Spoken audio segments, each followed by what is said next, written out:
नमस्कार मित्रों, स्वागत है आपका रामायण कथा में एक और नई कहानी के साथ।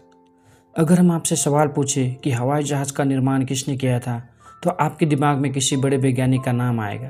पर अगर हम आपसे यह कहें कि रामायण काल में लंकेश्वर रावण के पास एक ऐसा विमान था जिससे वह अपने मन से नियंत्रण करता था, तो आप क्या कहेंगे?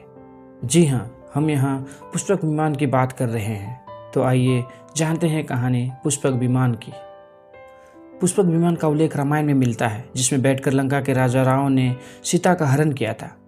रामायण में वर्णित है कि युद्ध के बाद श्री राम, सीता, लक्ष्मण तथा अपने सहयोगियों के साथ दक्षिण में स्थित लंका से अयोध्या पुष्पक विमान द्वारा ही आए थे।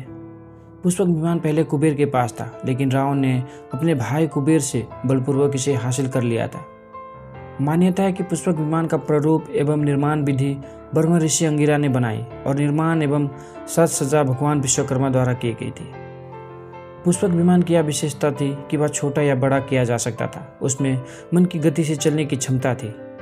यह एक आकाशचारी देव वाहन था जो भूमि पर चल सकता था। पुष्पक विमान में इच्छा अनुसार गति होती थी और उसमें बहुत से लोगों को एक साथ यात्रा करवाने की क्षमता थी। यह विमान आकाश में स्वामी की इच्छा अनुसार भ्रमण करता था। कुबेर इसे देवों को प्रसन्न होकर यात्रा की सुगमता के लिए देते थे। रावण ने कुबेर से यह विमान बलपूर्वक छीन लिया था।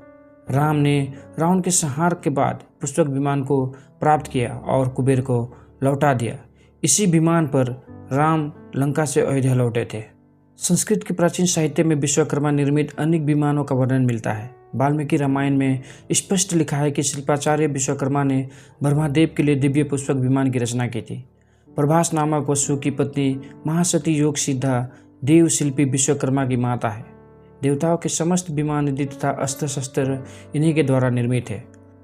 पुष्पक विमान का वाल्मीकि रामायण में बड़ा विस्तृत वर्णन किया गया है, जो इस प्रकार है। मेघ के समान ऊंचा, सुरन के समान सुंदरता, कांति वाला पुष्पक भूतल पर बिखरे हुए सुरन के समान जान पड़ता था। अनेकों रत्नों से जड़ित, भांति भांति के वृक्षों के फूलों से आच्छादित तथा पुष्प के पराग से भरे हुए उस पर्वत शिखर के समान शोभा पाता था। विधुमालाओं से पूजित मेघ के समान रमणीय रत्नों से देदीप्यमान था। श्रेष्ठ हंसों द्वारा आकाश में ढोए जाते हुए दिखता था। बहुत ही सुंदर ढंग से उसका निर्माण किया गया था, जो अद्भुत शोभा संपन्न दिखता था। अनेक धातुओं के कारण पर्वत शिखर, ग्रहों और चंद्रमा के कारण, आकाश और अनेक वर्णों से युक्त होने के कारण यह विमान विचित्र शोभा संपन्न दिखाई देता था। उस विमान की आधार भूमि सोने के द्वारा निर्मित कृत्रिम पर्वतमालाओं से पूर्ण बनाई गई थी। ये पर्वत वृक्षों की विस्तृत पंक्तियों से हरे भरे रचे गए थे। वे वृक्ष फूलों के बहुल्य से व्यापक बनाए गए थे तथा पुष्प की पंखुड़ियों से पूर्ण निर्मित था।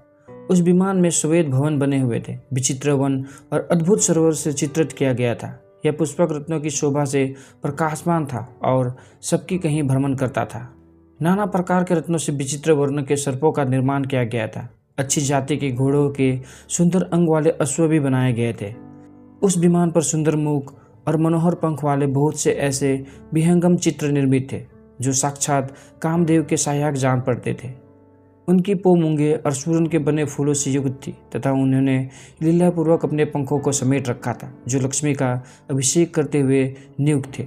उनके साथ ही तेजस्वी लक्ष्मी की प्रतिभा भी विराजमान थी, जिनका उन हाथियों द्वारा अभिषेक हो रहा था। इस प्रकार सुंदर कंदराओं वाले पर्वत के समान तथा बसंत ऋतु में सुंदर कोटरों वाले परम सुगंध युक्त वृक्ष के समान यह विमान बड़ा मनोहरी था।